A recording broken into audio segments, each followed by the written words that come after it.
Hello friends, this is my third video for Corporate Laws and Compliance CMA Final section series. So this is section 125, which deals with Investor Education and Protection Fund. So as we read in section 124, that was relating to unpaid dividend account. So whatever the amount of unpaid dividend account which was not utilized or which was not paid to any shareholder within a period of 7 years, then it will be transferred to a separate fund, that is Investor Education and Protection Fund. So how this Investor Education and Protection Fund can be utilized? So it is utilized for refund of unclaimed and unpaid amounts, or for the promotion of investor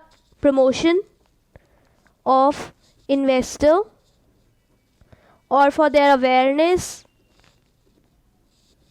and protection of interest of investors.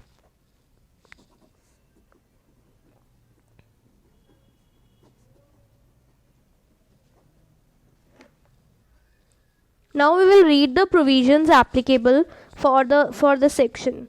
So the first provision is establishment of fund. So the central government has the authority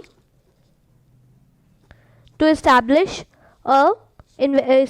this fund, that is called as the Investor Education and Protection Fund. So after the formation of this establishment of this fund, so what are the amounts that will be credited, credit of amount to the fund? What all amount will be credited to this Investor Education and Protection Fund? So the first point is amount given by the central government.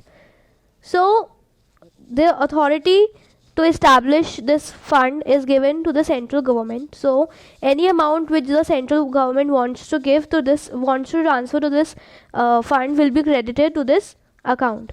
Secondly, donations by the central government. So any donation given to the fund by the central government, that is also transferred to this fund. Thirdly, amount of unpaid dividend account. The section that we read in section 124, in which the amount which was not utilized for a period of 7 years will be transferred to the Investor Education and Protection Fund account. So this is point C. So amount which was transferred from section 124, that is unpaid dividend account, is transferred to this Investor Education and Protection Fund account. Fund. Then amount of the general revenue account of the central government. So this point is general revenue account. So earlier, when there was Companies Act 1956, there was a section 205A subsection 5, in which when the amount which was stayed in unpaid dividend account for a period of 3 years, in the under Companies Act 1956, it was transferred to general revenue account. When it is for unpaid dividend account for 3 years, it was transferred to the general revenue account. So any amount which was earlier amount of the general revenue account, which was So the amount which was in the general revenue account as per Companies Act 1956 after the formation of Companies Act 1959 to formation of Companies Act 2013, it is transfer, that amount is also transferred to this Investor Education and Protection Fund. Fine. So point E is amount in Investor Education and Protection Fund. So when there was Companies Act 1956, there was, at that time also there was Investor Education and Protection Fund under section 205C. So whatever the amount that was in this fund before the formation of Companies Act 2013 shall also be transferred to this Investor Education and Protection Fund. Then the F point is income from investment. So the amount which is there in Investor Education and Protection Fund, so that amount if is invested in invested anywhere, and from that investment any income has arisen, so that income is also being credited to this account, to this fund. Then point G, that is application money.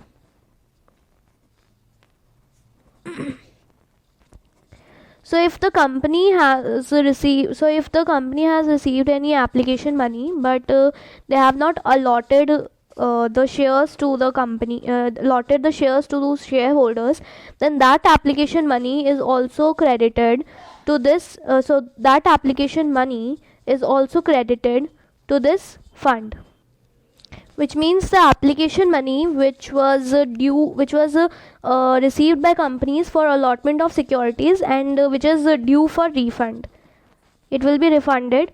But when the application money is received and the allotment is not done, that money is credited to this fund. Then point H, matured deposit.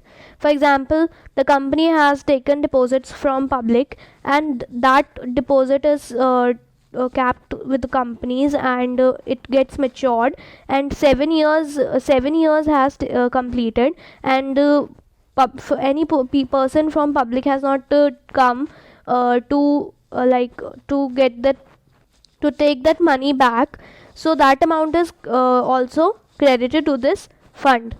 And this is for other than banking companies. Fine. Then the next point is if, that is matured debentures. Same as matured deposit, same happen with matured debentures. If the debentures are redeemed and it is not any person who holds that debentures, they didn't come to receive their money back and 7 years has passed, so that money is also being credited to this fund. Then the other point is interest. So whatever the application money is received, whatever the mature deposit, mature debentures, and the interest on it, interest of G, H and I is accrued, so that interest will also be credited to this fund. Fine. Then K point. In this point, that is redemption amount. This is for preference shares. So in this also, the redemption amount of preference shares remaining unpaid or unclaimed for a period of 7 years. That amount is also credited to this fund. Fine. Or then H is for other amount. which says any other amount which is prescribed in this investor education fund authority. Fine. So that will also be credited to this fund. So the second point, this second point which we have up to we have read. So in this second point, whatever the amount will be credited to this fund.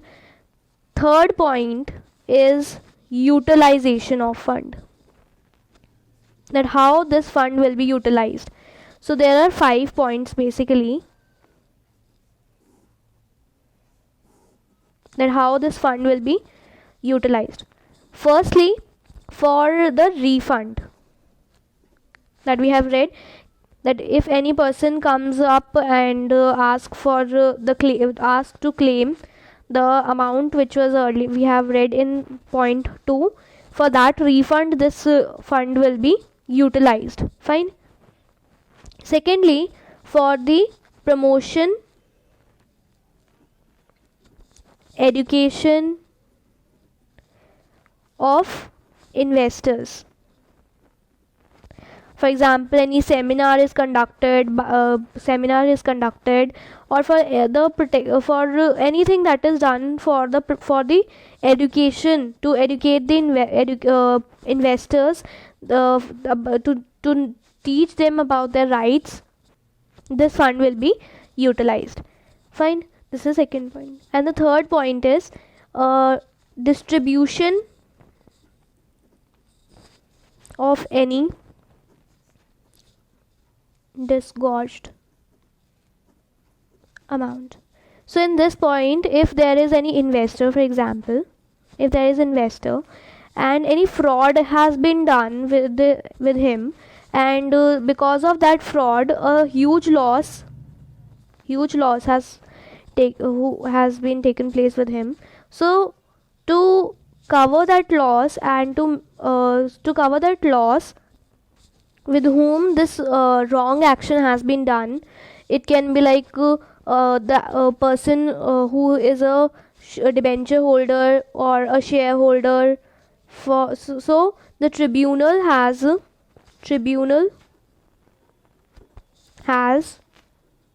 ordered for the reimbursement for that loss. And the fourth point is expenses of legal. So the person who has been been involved in point 3, like this investor who can be a debenture holder or a preference shareholder, so this person has done any legal, who has taken any legal expenses has been taken place with him. So for the tribunal has ordered for sanctioning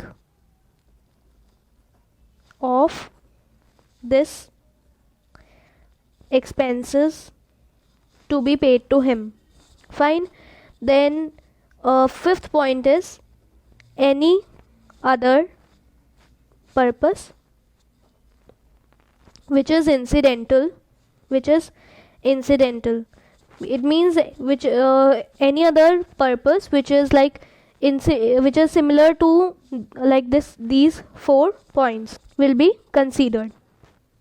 So up to this, we in section 125 subsection 1 we have read that central government has the authority to constitute this fund.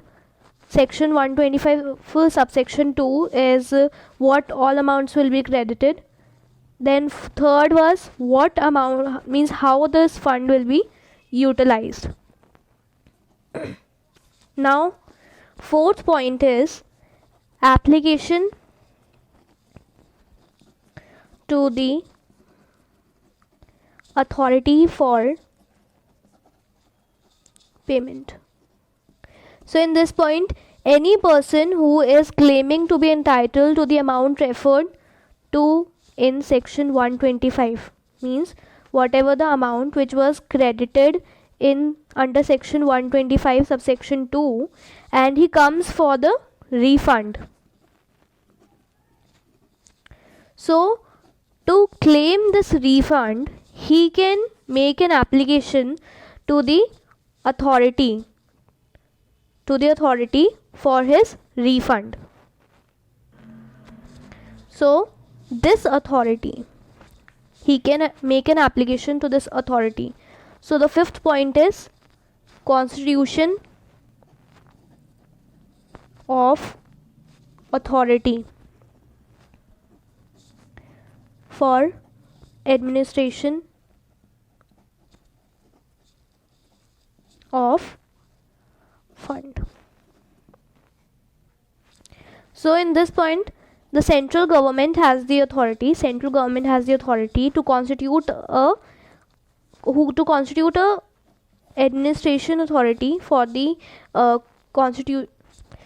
administration of the fund. So its constitution will be one chairperson and 7 other members.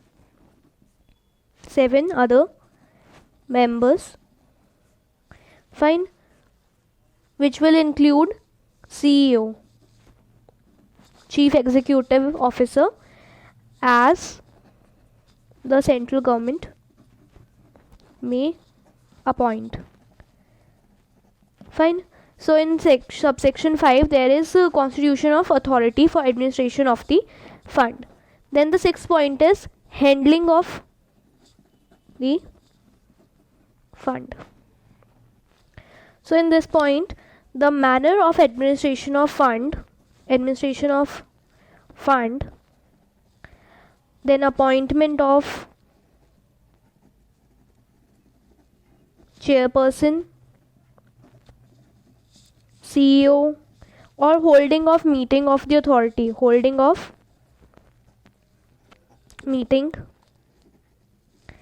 these all things shall be in accordance with the rules as may be prescribed under investor education and protection fund authority rules 2016. So the next point is authority to work in consultation with CAG. CAG is Controller and Auditor General of India.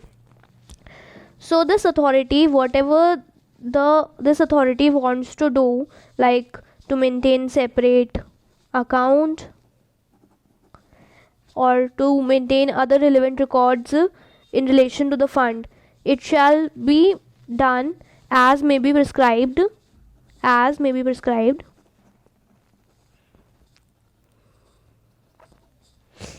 by the CAG.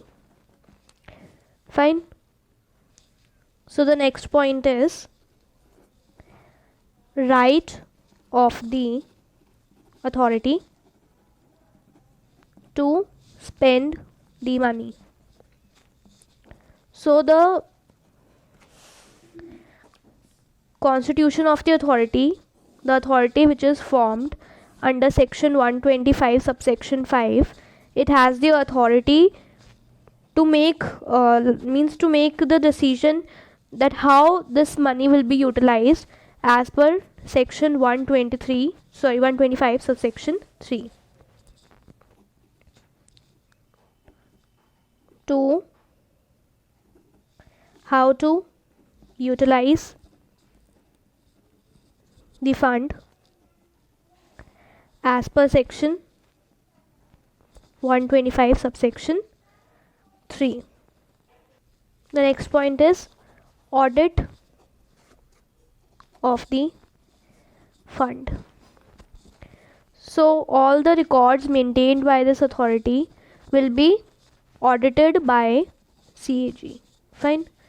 Then the last point is preparation of the annual report Bye.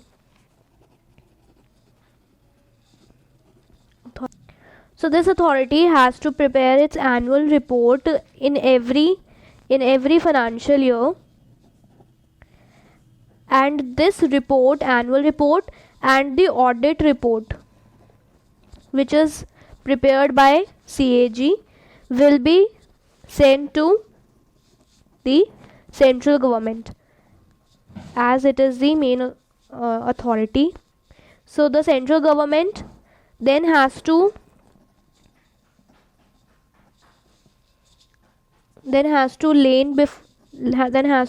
lend these report in